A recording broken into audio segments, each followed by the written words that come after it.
உலகெங்கும் இருக்கும் ஜோதிடம் டாக்ஸ் தமிழ் நேயர்கள் அனைவருக்கும் ஆஸ்ட்ரோ பூர்ணாவின் அன்பார்ந்த வணக்கங்கள். உங்களை எல்லாரையும் இந்த சேனல் வாயிலாக சந்திக்கிறதுல பெருமகிழ்ச்சி அடைகிறேன். இன்னைக்கு நாம பார்க்கக்கூடிய பதிவு ஏப்ரல் மாத பலன்கள். ஏப்ரல் மாதத்துல இருக்கக்கூடிய கோச்சார கிரகங்களின் நிலவரங்கள் அப்படின்னு பார்க்கும்போது மேஷ ராசியில சுக்கிரனாக இருக்கக்கூடிய அந்த கிரகம் இந்த ராசியிலிருந்து ரிஷப ராசிக்கு வருகின்ற 20ஆம் தேதி பயிற்சி ஆகிறார். அந்த சுக்கிரன் தன்னுடைய ஆட்சி வீடான அந்த ரிஷப ராசிக்கு பயிற்சி ஆகிறார்.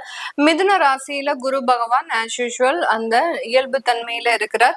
அடுத்து சிம்ம ராசியில கேது பகவான், கும்ப ராசியில இருக்கக்கூடிய செவ்வாய், புதன், ராகு இந்த 3 கிரகங்கள்ல 3ஆம் தேதி ஏப்ரல் மாதம் அந்த செவ்வாய் ஆகப்பட்டவர் மீன ராசிக்கு பயிற்சி ஆகிறார். அடுத்து 11ஆம் தேதி அந்த புதன் பகவான் மீன ராசிக்கு பயிற்சியாகி மறுபடியும் மீன ராசியிலிருந்து அந்த மேஷ ராசிக்கு 30ஆம் தேதி ஏப்ரல் மாதம் பயிற்சி ஆகிறார்.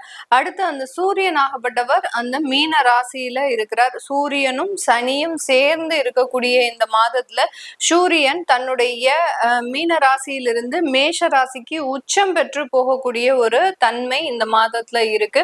இந்த மேஷ ராசிக்கு வரக்கூடிய நாள் அப்படின்னு பார்க்கும்போது 14ஆம் தேதி ஏப்ரல் மாதம் இந்த தினத்துலதான் தமிழ் புத்தாண்டு பிறக்குது.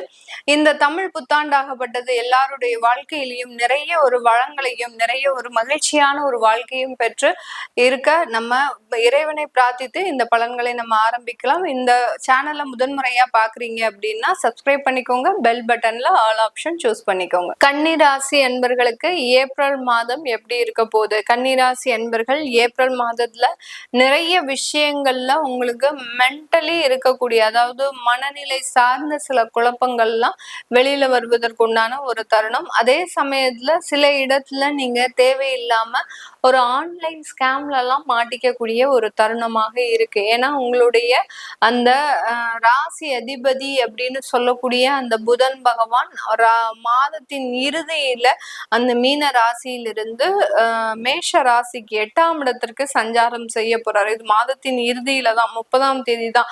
அதனால அது வரைக்கும் இருக்கக்கூடிய சில விஷயங்கள்ல நீங்க தெளிவான மனநிலையோடு செயல்படுவதற்குண்டான ஒரு தருணம். ரொம்ப போராட்டங்கள் நிறைந்த ஒரு வாழ்க்கை அப்படின்னு சொன்னோம்னா இது இந்த கன்னிராசி என்பர்களுக்கு தான். அந்த போராட்டங்களையுமே ரொம்ப எளிதாக எடுத்துக்கொள்ளக்கூடியவர்கள். இவர்களை மாதிரியாக எவ்வளோ பெரிய பிரச்சனைகளையும் கூட சரி பார்த்துக்கலாம் அப்படின்னு ரொம்ப கேர்லெஸ்ஸா எடுத்துக்கொள்ளக்கூடியவர்கள் இந்த கன்னிராசி என்பர்கள். இப்படிப்பட்ட இந்த கன்னிராசி என்பர்களுக்கு திருமண வாழ்க்கையில நிறைய ஒரு சோகமான சம்பவங்கள் அப்படின்னு சொல்லலாம். திருமண வாழ்க்கையில நடக்கக்கூடாத விஷயங்கள்லாம் நடந்துருச்சு. அதே மாதிரியான அந்த காதல் போன்ற விஷயங்களும் அதிகப்படியான தோல்விகளை கொடுத்துருச்சு அப்படின்னு சொல்லக்கூடியவர்களுக்கு இந்த மாதத்துல இருந்து அதற்குண்டான ஒரு நிவாரணங்கள் அப்படின்றது கண்டிப்பாக கிடைக்கும். 2வது திருமணம் சம்பந்தப்பட்ட சில விஷயங்கள்ல உங்களுக்கு ஏற்றங்கள் இருக்கக்கூடிய ஒரு தருணம். இந்த மாதத்துல நீங்க முயற்சி பண்ணீங்க அப்படின்னா 2வது திருமணத்திற்குண்டான விஷயங்கள் நடக்கும். அப்படி இல்லாத பட்சத்துல இன்னும் 2 மாதம் கழித்து நீங்க அந்த 2வது திருமணத்திற்கு தயார் பண்ணும்போது ஆட்டோமேட்டிக்காக ஒரு நல்ல மாற்றங்கள் ஏற்படக்கூடிய ஒரு நேரமாக இருக்க போது. இந்த காலகட்டம் அந்த குழந்தைகள் சார்ந்த விஷயத்துல நிறைய ஒரு வீண் விவாதங்கள், தேவையில்லாத ஒரு சண்டை சச்சரவுகள் குடும்பத்துக்குள்ள ஏற்படக்கூடிய ஒரு தருணமாக இருக்க போது. அந்த குடும்பத்துல இருக்கக்கூடிய நபர்களே கடந்த ஒரு மாத காலமாக பாத்தீங்கன்னா உங்களுக்கு தொந்தரவுகளை கொடுக்கக்கூடிய ஒரு நபர்களாக இருப்பாங்க. அவர்களுக்கு எல்லாமே நீங்க தான் செஞ்சிருப்பீங்க. ஆனா பாத்தீங்கன்னா இந்த கன்னிராசி என்பர்களுக்கு இப்போ உங்களுக்கு ஒரு கஷ்டம், அந்த குழந்தைகளை பாத்துக்கிறதுக்கு கூட ஆள் இல்லை அப்படின்னு நினைக்கும் போது உங்களுக்கு உதவி செய்யக்கூடிய ஒரு நபர்கள் யாருமே முன் வர மாட்டாங்க.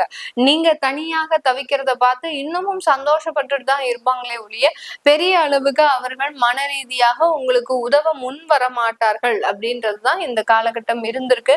இது எல்லாமே கொஞ்சம் கொஞ்சமாக தான் இந்த மாதத்துல உங்களுக்கு நிவர்த்தி ஆகக்கூடிய ஒரு தருணம். ஏன்னா குடும்பஸ்தானாதிபதி 8ஆம் இடத்துல சஞ்சாரம் செஞ்சுட்டு இருக்கிறாரு. இவரு இந்த மாதத்துல 20ஆம் தேதி தான் அது 9ஆம் இடத்திற்கு சஞ்சாரம் செய்ய போறாரு. அதனால இந்த மாதத்திலயும் அந்த குடும்பத்துல இருக்கக்கூடிய நபர்கள் கிட்ட ரொம்ப கேர்ஃபுல்லா இருக்கணும். கடந்த ஒரு 1.5 மாதங்களாக அந்த குடும்பத்துல நிறைய ஏதாவது பண இழப்புகள் கண்டிப்பாக இருந்திருக்கும்.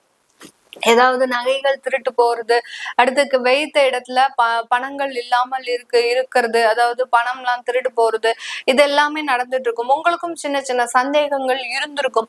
ஏதாவது குடும்பத்துல இருக்கக்கூடிய நபர்கள் தான் இந்த மாதிரியான சில விஷயங்களை செய்யறாங்களா அப்படின்ற மாதிரியான சில சந்தேகங்கள் இருக்கும். சந்தேகங்களே வேண்டாம். குடும்பத்துல இருக்கக்கூடிய நபர்கள் தான் இந்த மாதிரியான சில விஷயங்களை கடந்த காலத்துல செஞ்சிட்டு இருக்கிறாங்க. அது எல்லாமே முழுமையாக சரியாகக்கூடிய ஒரு தருணமாக இருக்கும். இந்த காலகட்டம் நீங்க ரொம்ப ஜாக்கிரதையா இருக்கணும். பணப்புழக்கங்கள்ல அடுத்து பணத்தை கண்ட இடத்துல கண்டபடி வைக்க கூடாது. நகைகள் சம்பந்தப்பட்ட விஷயத்துல ரொம்ப கேர்ஃபுல்லா இருக்கணும். நீங்க எவ்வளவு நகைகள் வச்சிருக்கிறீங்க அப்படின்றத ஒரு டைரி போட்டு எழுதி வைங்க.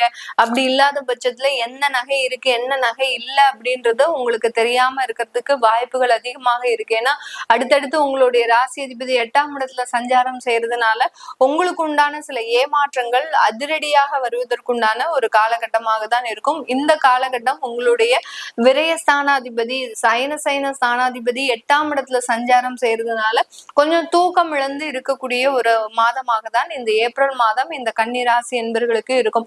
அதிகப்படியான ஒரு சிந்தனைகளோட நீங்க இருக்கக்கூடிய ஒரு தருணம். வெளியூர் வெளிநாடு போகிறதுக்கு உண்டான ஒரு வாய்ப்புகளும் வெளிநாட்டுல இருக்கக்கூடிய வேலை தொந்தரவுகள் முழுமையாக தீரக்கூடிய ஒரு மாதமாகவும் தான் இந்த ஏப்ரல் மாதம் இந்த ராசி என்பவர்களுக்கு முழுமையாக இருக்க போது. இந்த காலகட்டத்துல இந்த ராசி என்பர்களுக்கு அரசாங்கம் சம்பந்தப்பட்ட சில விஷயங்கள்ல ரொம்ப உங்களுக்கு அவமானங்கள் ஏற்படக்கூடிய ஒரு தருணம். அரசாங்க உத்தியோகத்துல வேலை பாக்குறீங்க அப்படின்னா ரொம்ப கவனமா வேலை செய்யணும். யாரையும் நம்பி நீங்க அரசல் புரசலா ஏதாவது ஒரு விஷயம் சொல்லிட்டீங்க அப்படின்னா அது பெரிய தீப்பொறியாக வந்து உங்களுடைய வேலைக்கே ஒரு ஆபத்தை கொடுக்கக்கூடிய ஒரு அமைப்பாக ஆயிடும். அதனால அரசாங்க உத்தியோகத்துல வேலை பாக்குறவங்க ரொம்ப கேர்ஃபுல்லா ரொம்ப கவனத்தோட, அதுலயும் பாத்தீங்கன்னா காசு சம்பந்தப்பட்ட விஷயத்துல இருக்கிறீங்க அப்படின்னா அதுல கணக்கு வழக்குகள் எல்லாம் ரொம்ப கராரா வச்சுக்கோங்க. யார்கிட்டையும் உங்களுடைய வேலையை பத்தி வெளியில காமிக்காதீங்க. எப்போதுமே டிரான்ஸ்பரண்டா தான் நீங்க வேலை பார்ப்பீங்க. ஆனா இந்த காலகட்டம் நான் என்னென்ன வேலை செஞ்சிருக்கிறேன் இப்படி இப்படி செஞ்சிருக்கிறேன் அப்படின்னு நீங்க ஏதாவது செஞ்சீங்க சொன்னீங்க பக்கத்துல இருக்கக்கூடிய நபர்கள் கிட்ட அப்படின்னா அதனால சில தொந்தரவுகள் அப்படின்றது கண்டிப்பாக வரும். உங்க மேல ஒரு பிளாக் மார்க் விழுறதுக்கு உண்டான ஒரு அமைப்புகள் அப்படின்றது இந்த கன்னிராசி என்பர்களுக்கு இருக்கு. அடுத்து அரசாங்க தேர்வுகள் எழுதுறவங்க ரொம்ப கடின முயற்சி எடுங்க. உங்களுக்கு கடின முயற்சி எடுத்துட்டீங்க அப்படின்னா அதிகப்படியான ஒரு நன்மைகள் நடக்கிறதுக்கு உண்டான ஒரு நேரமாக இருக்கும். பெண்களுக்கு மூட்டு சம்பந்தப்பட்ட சில தொந்தரவுகளும் பிரச்சனைகளும் வருவதற்குண்டான ஒரு நேரம். அதுல இருந்து ஒரு ஆயுர்வேதிக் முறையிலயோ இல்ல உங்களுடைய மருத்துவ ஆலோசனை பெறுவதனாலயோ அதுல இருந்து நிவாரணம் அப்படின்றது இந்த மாதத்தின் பிற்பகுதியில கிடைக்கிறதுக்கு உண்டான ஒரு காலகட்டமாக தான் இந்த கன்னி ராசி என்பவர்களுக்கு இருக்கக்கூடிய ஒரு நேரமாக இருக்க போகுது. இது எல்லாமே நம்ம கோச்சார நிலவரப்படி பலன்களை கணிச்சு சொல்லியிருக்கிறோம். உங்களுடைய சுய ஜாதக திசாபுத்தி பலன்களை பார்க்கணும் விருப்பப்படுறவங்க கீழே இருக்கிற நம்பருக்கு வாட்ஸ்அப்ல அப்பாயின்மெண்ட் வாங்கிக்கிட்டு நீங்க கன்சல்ட் பண்ணிக்கலாம். உங்களுடைய குழந்தைகளுக்கு ஜாதகம் எழுதணும் நியூமராலஜி படி பெயர் வைக்கணும்னு நினைக்கிறவங்களும் கீழே இருக்கிற நம்பருக்கு வாட்ஸ்அப்ல மெசேஜ் அனுப்புங்க. அதற்குண்டான விவரங்கள் தெரிய வரும். உங்களிடமிருந்து விடைபெறுவது உங்கள் ஆஸ்ட்ரோ பூர்ணா. நன்றி, வணக்கம்.